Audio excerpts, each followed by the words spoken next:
we're not there to persuade anyone to change their view on anything. We're there to leave the reader with more information about a topic than when they started. So we're trying not to do persuasive, this is the answer necessarily, but basically saying, here's an expert view or explanation on this complicated thing. A lot of stories are really less about the policy and more about the politics. And I think the temptation to look at politics as an entertainment, as a sort of game show, as a reality show, is just so ubiquitous and sort of everyday and commonplace that seems normal now. I don't think people will tolerate being uncertain about what's real and what isn't real. And so I imagine that there'll be a swing back to trusted brands and going direct to sources, just because people do want to hear directly from a source, not from a sort of media outlet that has a vested interest or a commercial outlet or a political slant or is owned by someone who's got an angle or something to sell. Look, I think you just have to have a very healthy dose of scepticism for anything you don't recognise. Which is sad, but true. Well, we need truth, so it does matter. I mean, there's no question about that. And I think you only have to look at sort of authoritarian regimes that traditionally have, owned media or closed down media, restricted what you can say and can't say. Nobody wants that. And look, the good thing about Australia is we've got a very concentrated media ecosystem, but a well-funded public broadcaster, with the ABC and SBS. Welcome back to the second season of Rules Don't Apply, in partnership with our friends at South by Southwest Sydney. Once again, we're bringing raw, unfiltered conversations with the thinkers and troublemakers, rewriting what success looks like. Because the future doesn't belong to those who play it safe. It belongs to those who play it differently. Ladies and gentlemen of South by Southwest, if you are in the gallery, come on over. We are about to record a very special live episode of Rules Don't Apply with the always exceptional Lisa Watts. Oh, too kind. By way of pedigree, Lisa Watts has spent her career proving that integrity and impact can coexist, especially in modern media. As CEO of The Conversation, she leads one of the world's most trusted platforms for fact-based journalism, built not on breaking news, but on breaking through the noise. Lisa has reimagined what editorial purpose looks like in a world that is fixated on false attention, building a model that rewards depth over speed and trust over traffic. Lisa, thank you so much for joining us. Thank you for that warm introduction. You're very I'm almost welcome. Blushing. It seems too kind. So I invite you over for dinner, and my 8-year-old daughter comes up and asks you what you do. What does the CEO of The Conversation tell my little one? That's good. I would say I work for a news website that only works with experts from universities. We employ a whole lot of journalists, and they act as editors to basically pair up with an academic and write stories that explain what's happening in the news and do stories about new research coming out from the university sector as well. Yeah, amazing. EGC, expert-generated content. Expert-generated content, that's nice. What's one of the biggest misconceptions in, digital media that The Conversation has run counter to that set you up for success? I think when we first launched, which was 2011, going back a while now, there was an idea that academics wouldn't be able to do this model, that they wouldn't be able to write for free, they wouldn't be able to write quickly enough, they wouldn't be able to write simply enough.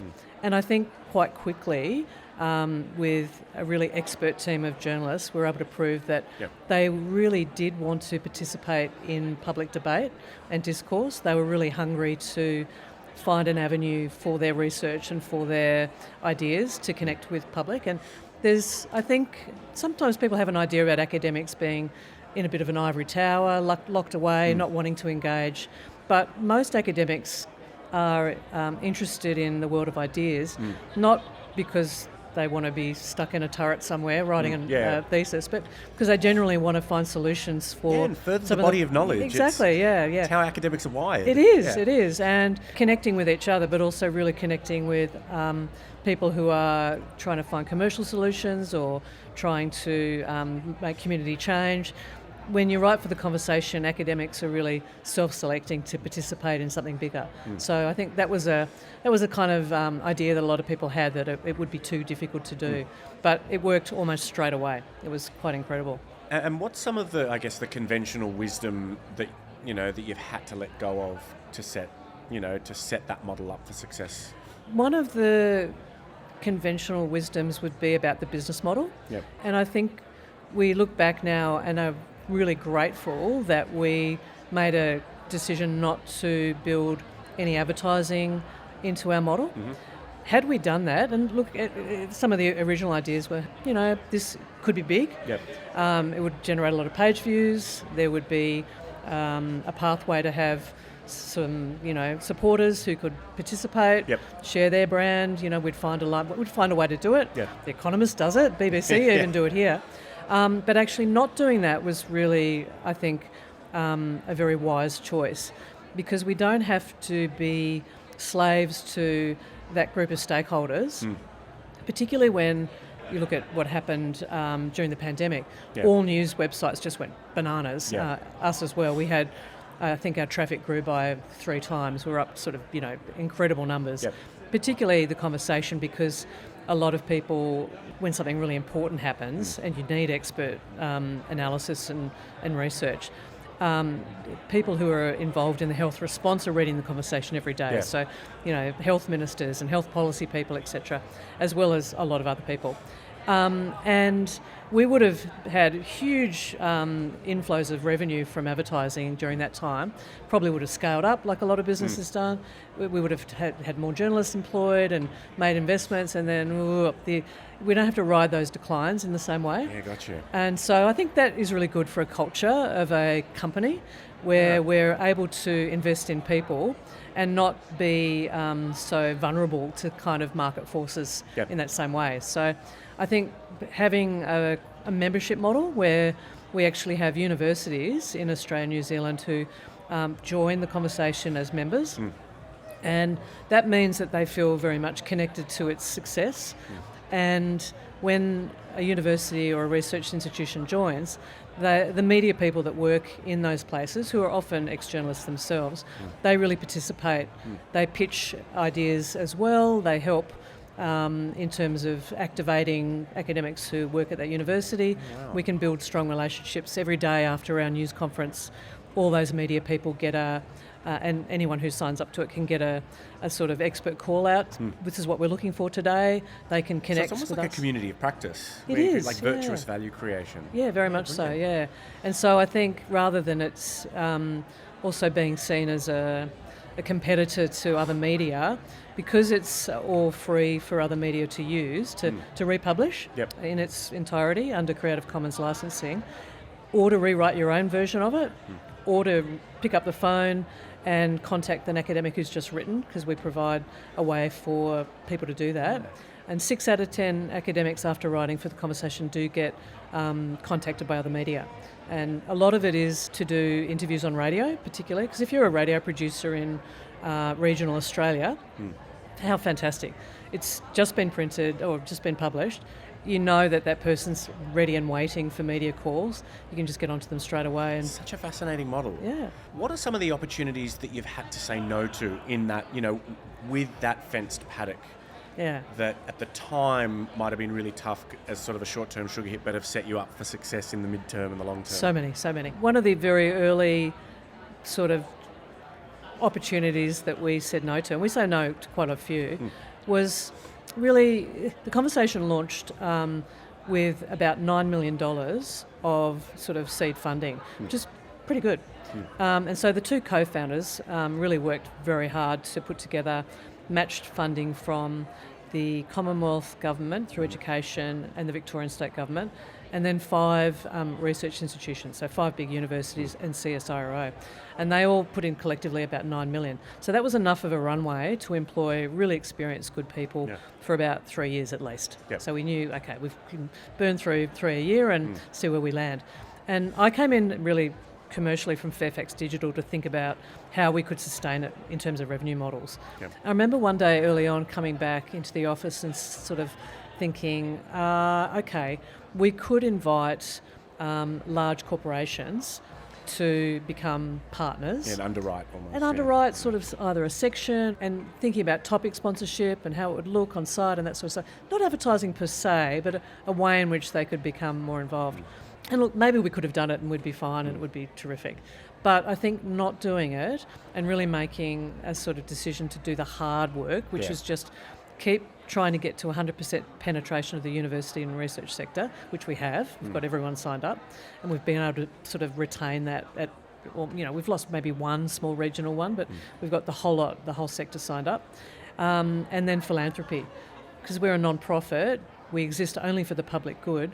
You can donate to the Conversation Foundation, you get a full tax deduction, and being able to really borrow a little bit from what other non-profit media do, particularly in the US, NPR or even The Guardian here, and say, look, it's free, but if you want to have this succeed and prosper and you get some value from it, give something. It could be $15 a week or it could be $50,000. And so being able to invest in that as a revenue stream has been really helpful because it kind of keeps us really honest. If people don't find it valuable, they won't give you their money because they don't have to. It's purely voluntary. And so that's been a really important and kind of useful way to involve the community of readers in the success of the project. And then we have some relationships with some large philanthropic foundations, which tend to be more project-based. That's another area where we've had to say no a couple of times. We don't do advocacy. So some really well-intentioned foundations are set up in order to shift the dial from here to here in terms of public thinking. We won't necessarily be aligned with that. We're not there to persuade anyone to change their view on anything. We're there to leave the reader with more information about a topic than when they started. So we're trying not to do persuasive, this is the answer necessarily. We're basically saying, here's an expert view or explanation on this complicated thing. Here's some possible ways to think about it. But we're not there to be an advocate for a particular position, which means that we don't fall into the same traps as a lot of other media do. We attempt to be non-partisan in terms of our political views on things and sort of more reflect the range of views that exist within the university sector, which academics are people, they tend to have very different views from each other, probably left-leaning overall in terms of being socially progressive, but, that's because they're smart. How do you cultivate, I'm curious, how do you cultivate a culture? If you look inward to the organisation that you lead, I would presume that you would have people that have certain views, right, in terms of economic policy, human rights. But how do you go about maintaining that sort of position of Switzerland where it's we're here to present the facts, form your own truth, particularly when you might have employees that are going to sit on one side of that fence from a personal standpoint? Our hiring practice, and Misha, our editor who runs the whole newsrooms here today, our hiring practice is really to find the best possible journalists we can. And so often, and not always, but often they are from the large media houses of Australia, Nine or News or others. And people who've gone through as cadets and been in newsrooms, they're used to the fast turnaround of a daily deadline. They're used to the hierarchy of their work being spiked, being cast asunder by an editor, changes direction, and they're also used to journalistic practice, which sees their role as not being an advocate for a position, but to report and to journal. And so I think because we're not hiring just people who have a communications kind of view about something, they take that journalistic practice into the workplace. It's not always easy on very contentious issues, but there is a stated intent to have an ability to put aside any personal views you might have about a topic, and the role is to work with that academic to support their ideas and to help translate the knowledge that might be locked up in their heads or in their written work, their journals, their thesis, their articles, into something that's really accessible for a general public. So that is the main game, just understanding and simplification. What would be the three things that you're going to hire for? for journalists. And then we can defer to the to see if there's a difference there. You had your way. You get 3 wishes. These are the magic ones that you wave. I like newspaper people, and look, right. that's going to be interesting for us in the next decade. Why? Well, just because of all that, because they've been through The rigor. they have. Okay. They've lived the hard life. Yeah. They know what it is to be under pressure, and we are a contemporary, nice, relaxed, modern workplace. We like to have fun and hang out and all that stuff, but deep down, we're go go go. Yeah, and there's an existential job to be done. There is, and I think because of the work we do, we're aware of some of the challenges that we're facing as a media outlet and the country's facing. So number one, I think people who have got journalistic skills and experience, I'd say number one. Yep. Number two, people who've got drive and creativity. So not just coming in, because we actually get, I don't know how many a week, but we get at least 100 to 200 pitches a week from academics who they pitch their ideas and say, hey, I'd like to do an article on this, or I'd like to do an article on that, or here's my research, or here's an idea I have about a series. And we have limited capacity to do all those pitches. In fact, 8 out of 10 never see the light of day, unfortunately, just because we only have a team of 40-odd editors who can work with academics. Mostly what you read on The Conversation is generated by the newsroom itself, by Misha and his team. Yep. So they're basically meeting every day just like a normal newspaper would. They do a daily news conference, and the people who work in the politics desk or environment or arts, etc., say, I want to do a series on this, I want to do an article explaining that, here's something that I think I've noticed online people have questions about, and they'll go out and hunt for the right person. Using what I said before about that expert call-out, activating the media people at universities. Such a fascinating editorial model where you're curating academic ideas. Exactly. Yeah. And if something happens, it might, like if there's a particular earthquake or an event, we'll find that right academic who's just got that right research, who's spent 30 years knowing about something, and they're an expert for that moment, for that one time. And number two is really that drive, that creativity, that ambition to have come to work by 9 o'clock, have read everything, have listened to everything, have known their round, know what's coming off embargo in terms of latest research. So if we employ someone to work in the technology desk, they're all over everything. And that's how you be successful. So we want people who are curious, ambitious and sort of news junkie. And number three, just have to be like super polite and nice and fun. It's an interesting third pillar, all right. Why polite? Why is that a top 3 skill for you? I just prefer it. I think we all like it better that way. I think it implies a certain pause and listening. I think it's sort of underneath being polite is being able to listen more than you can talk, to make a generous kind of offer when you're interacting with people, so you're not bringing your own frustrations and kind of perspectives on things entirely, and that you can not just dismiss things out of hand. You can take a minute to kind of think, maybe there's something in that. Answer. Polite. Polite's good. Double barrel question. What's the conversation that we should be having as a country, but we're not, based on everything that gets pitched to you and everything that you know about? Look, I mean, at 2 o'clock today, you'll hear Misha talking about If I Ruled Australia, which is an expert of panels talking about that very issue. And look, I think in a way, there's always more to be done in terms of climate. It's the biggest challenge of our planet and continues to be something that will wipe us out well before AI does. Really, the way in which the climate is changing and the capacity for us as participants, as citizens, to react to that, to adapt to that, to build, not just getting to net zero, but to then assume, okay, well, even if we get close to that, how will we live in these cities? How are we going to live in our homes? How are we going to cool them sufficiently and the hundreds of millions of people that will be displaced by then anyway. All of those problems are very big and very real. And I think in some ways they're so big and they're so overwhelming, it's kind of an impossible problem for a lot of people to get their head around. And so people, I think, often feel overwhelmed and a bit like, let's worry about something smaller. How do we help the layperson eat the proverbial elephant on that? Look, we do a lot of work on climate on The Conversation, and I think it's a good place for people to engage with the issue because it's sober, hopeful, optimistic, solutions orientated. And look, how people can do it. People can do it in lots of different ways in their own choices about how they travel, what kind of infrastructure they put around them if they can afford to, in terms of solar and renewables, etc. So there's lots of things you can do to reduce waste and be good citizens in this kind of planet we're living in. I think the other big problem and thing that I'm spending a lot of time, and I guess people at South by Southwest Sydney are thinking about too, is AI.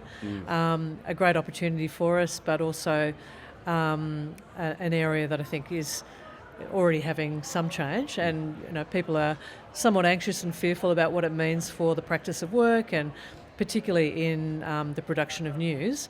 We'll get to that. I bet. So that's a big one for us. What it all means. Other side of the coin, and you might have already answered it because it might be the same answer. What's the discussion that we're fixated on that's distracting us from things that might be more important?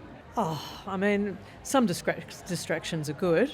I think the kind of horse race of politics, like if you pick up the Herald or look at the Australian, a lot of stories are really less about the policy and more about the politics. So even Jim Chalmers today talking about his shift on superannuation policy, there would have been a time in the past where that would have had a more sober sort of analysis to say, this was the policy, this is the process, this is the updated policy, and people would say, well, that's a good outcome if people felt via consultation that there's a change in direction, and these are the reasons that Jim Chalmers, as Treasurer of Australia, is outlined. Good, terrific. Well, why not? But no, all the reporting is just about, embarrassing backflip, what this means, what this means for his position, what this means for the Labor Party more broadly, the Albanese government. And I think the temptation to look at politics as an entertainment, as a sort of game show, as a reality show, is just so ubiquitous and sort of everyday and commonplace that seems normal now. Yeah. So we try we don't do that. I mean, we don't do that because it doesn't add any value. It doesn't take us to a better place. So, and I think politicians too expect when they're dealing with the media to have to put up guards, to have to give sort of very artificial answers, to speak like politicians, because people are looking for a gotcha moment. They're looking for you were wrong, you said the wrong thing, and it was, and I think it was one of your editors at TED many years ago. She mentioned this illogical need, where we vilify people for changing their mind, and it's always stuck with me, right? Yeah. Like this idea of, God forbid, a politician should change their mind on better information, and what have we done in terms of stacking the chips against mental agility in a world that requires more and more of it? And I think it's such a profound insight. Yeah. That would have been Lucinda, she was running a fact-check unit that we set up. Yes. Yeah, and so it was a really interesting model, actually, and it was accredited by sort of Global Fact-Checking Institute, something. And the way that we did it was usually it is a comment or a position someone's taken. Someone said something in the public domain. We fact check that, and we would find an academic to do the fact check, to sort of look at the numbers or look at the data, look at the evidence, and then we would do a blind peer review of someone else in the field, another academic who doesn't know the first academic, to fact check them. So it was like a double fact check. So it was very rigorous and very time consuming. And in the end, I think Mish's view was that it wasn't necessarily adding as much value as just putting that editorial energy into just commissioning new stories and new explainers. But Lisa didn't agree with this position 10 years ago. Well, it was sort of like, so someone's made an error. Okay, well, someone's made an error. A politician said the wrong number. Okay, you don't need to big hoo-ha about why and who and how necessarily. We're sort of preaching to the converted. And there was some evidence, I think, some research that talked about people's inability to change their position, even with a fact check. No, as I say, I was mentioning before we turned the cameras on, it was one of my favourite TED Talks. And amazing. Anyone that wants to listen, go on TEDx Sydney, listen from the conversation. I have to rewatch it too. Let's talk about the future of truth. I think you and I were having a quick chat about this. What's your take on what media looks like in 10 years? And what's the job to be done, both from the perspective of media practitioners, but also as the general population, in terms of keeping a healthy ecology in what is going to be a world of synthetic truth? I mean, it's already, in terms of the amount of synthetic content on the internet, already the escalation of that is really quite incredible, isn't Yeah. it? So I imagine that there will be a huge backlash and a swing against all that. I mean, already nobody wants to be swimming around in a world of absolute garbage. Nobody wants to be in AI slop Feels like world. that horse has bolted though. Well, it has, but are we enjoying that? No. I mean, it'll get better and better, and entertainment will be great, and gaming will be fantastic, and sort of niche experiences that are curated for a particular event or a thing, and AI embedded into sort of functional solutions for financial services or for diagnostics, or amazing, game-changing, saving lives. I mean, the ability for research to be put on steroids, and there's so much amazing stuff that AI will enable that people are thrilled about. The provision of actual content itself, I don't think people will tolerate being uncertain about what's real and what isn't real.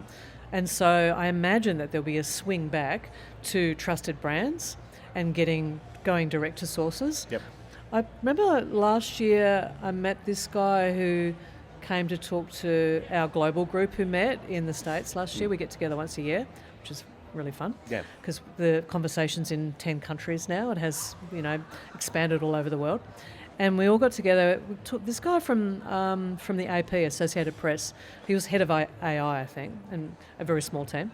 But what they were hearing is, the AP is a non-profit wire service, just like AAP here or Reuters.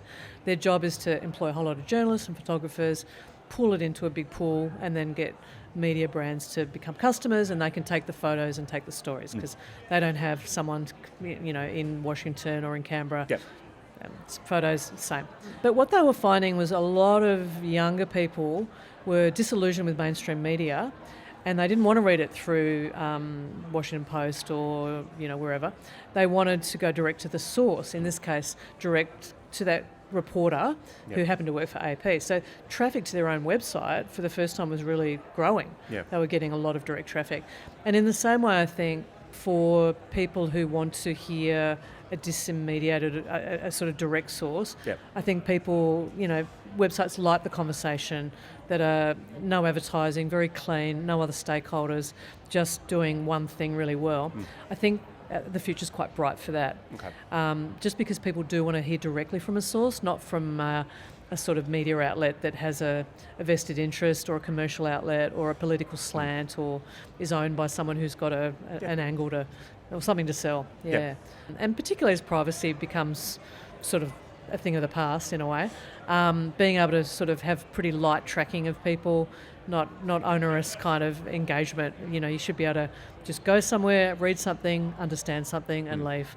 I know that we're titled Rules Don't Apply, but if you could write some rules for emerging journalists that are about to inherit this ecology, what would be the 3 rules that you think will set those emerging content creators up for success? Look, it's so interesting, so much interesting work happening with content creators, and some people have been trained as journalists. They've been to a university and studied journalism, and then if you're able to get work at the ABC or SBS or a commercial news outlet, amazing. Yep. I think that's the best possible pathway, if it's possible for people to Boot do camp. boot camp. But it's not always possible. And some people come to content creation because they're just curious and interested and have the aptitude and ability to want to do a journalistic thing called content creation. I would say to that group of people, if they, and look, a lot of people who are serious about content creation do this anyway, to adopt some of the practices of journalism, which is checking sources very thoroughly, twice if you have to, correcting any errors very promptly and being quite open and public about that, having a capacity for readers to alert you to something if it is wrong, a sort of, not complaints process, but a two-way street, so you're not just operating in a vacuum.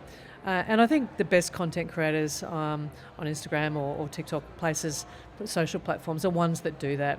They build a close relationship with their readers or listeners or viewers, and they're able to kind of respond if they've got the wrong end of the stick or they've been misinformed. They'll be able to correct that, because that's really crucial. particularly as things only live for a moment. And it's very hard for people to remember, even if something is wrong, what was right? Was that an error? Was that wrong? Is that true? Is that not true? So, and for the general reader or listener or watcher, in a polyformat publishing world, what would be the 3 rules that you'd give them to help navigate what is an increasingly murky content ecology? Well, I would say just be vigilant. Treat it like online banking when you're seeking I like that. That's a good information out about something important. So if you're like most Australians who are getting their news from social media platforms, you're getting it incidentally as you're scrolling through. And look, I'm the same. Most of the news I would probably read is probably just random scrolling. Even though I'm reading a lot of actual news, it's still in my feed a lot because of the algorithm. And I am aware of that as a consumer as much as anyone. And so, being able to find a way to curate your own sources, so you can trust Al Jazeera, or you can trust BBC, or you can trust The Conversation or the ABC. That's important, I think, to be able to kind of not just look at something that looks like a media brand that probably might not be a media brand. Because on the internet it all looks the same. Here's a photo, here's your little write-off, here's a couple of bullet points. You've seen the rise of completely artificially generated news websites. Some of them just look indistinguishable. And there's some places set up, particularly in the States, well funded to track fake news websites, of which there are hundreds, and I think that hit 1,000 last year, of sites that look exactly legit. I mean, you could not tell. And how do you navigate, especially if you haven't grown up with media literacy in schools and source checking, like I did when we grew up. How do you navigate? It's just this impossibly wicked problem when synthetic fake content is so compelling. I think if a piece of information exists in more than one place, you might have more of a chance of thinking it's probably right. Okay, so it's about triangulating a bit. Increasingly. Also, the source material that's being quoted, if you can check that. But look, I think you just have to have a very healthy dose of scepticism for anything you don't recognise. Which is sad, but true. I know you asked for 3. Maybe I've answered 2, but I think the last one is I would obviously encourage people to sign up to the Conversations newsletter. We've got about 260,000 people have signed up to get news that way, and that's via email. And of course, it's all on the social platforms. But I think getting a list every day of stuff that you can just scan through and pick what you're interested in, it's a great way to be informed about a range of topics. They're going to be aligned to the news. They're going to be things that you'll be surprised by, but also things that you really will be helpful. So I would just encourage people to do that. It's free and it's good. And in this backdrop of, the post-truth era, as some of the, catastrophizers say, what gives you hope that truth still matters? Well, we need truth, so it does matter. I mean, there's no question about that. And I think you only have to look at sort of authoritarian regimes that traditionally have, owned media or closed down media, restricted what you can say and can't say. Nobody wants that. And look, the good thing about Australia is we've got a very concentrated media ecosystem, but a well-funded public broadcaster, with the ABC and SBS. And we're a sceptical bunch, We're a sceptical bunch. We don't sort of just blindly believe things. Having said that, the misinformation on, say, YouTube, particularly even amongst older people, I'm always like, no. The amount of mistruth that we just blindly subscribe to. And often it's commentary. It's commentary on sort of something that might be 80% right, but there's 20% that sort of veers off into conspiracy theories or repeats misinformation. And look, when you've got the media and, Truth Social, you've got obviously the administration in the US doing all sorts of stuff, which is disturbing and alarming. I think people in this country at least look there and think, well, no, we cannot tolerate that. We cannot tolerate that. The silver lining of that's right. that we look at that and go, that's not really That's us. not what we want. All right, Lisa, we're going to finish each episode this season with 5 quickfire questions. Quickest thought wins. All right, we'll see. What's one hot take you believe about what's to come that no one agrees with? No one agrees. Well, that's hard. I mean, I'm sure someone would agree. Or few agree. Okay, few few agree with. Look, I've got this friend who, she's an artist in the States. She reckons that you won't be able to get any high quality health information for free in the future. Mm-hmm. It'll be very valuable. And so if it's really valuable, it'll all be locked down again in agents and via... Walled gardens. Yeah, exactly. Yep. And that, a bit like we're talking about later, the end of the free internet. Yep. And she's someone who's 80% right about most things, so I would say that's possible. Okay. What's the most important thing you've let go of? The pathway to personal riches by working in sort of fintech or other startups with big VC and big equity and sort of, personal gain, I think. It's just a different type of rich. Oh, it's a different type of rich. It's a better type of rich, yeah. What do you want written on your gravestone? Optimist. Love that. What's one rule you secretly wish you hadn't broken? Ooh, nothing. I have no regrets about any rules I've broken, so yeah. I'll accept it. Yep. And what's the question you're most tired of being asked? I can't think of anything I'm tired of being asked. The one thing I like to get asked the most is, how can I support the conversation? Which is, give generously, fully tax deductible. Yeah. And on that shameless plug, ladies and gentlemen, please give a round of applause to Lisa Watts. Thank you so much. Thank you. Pleasure.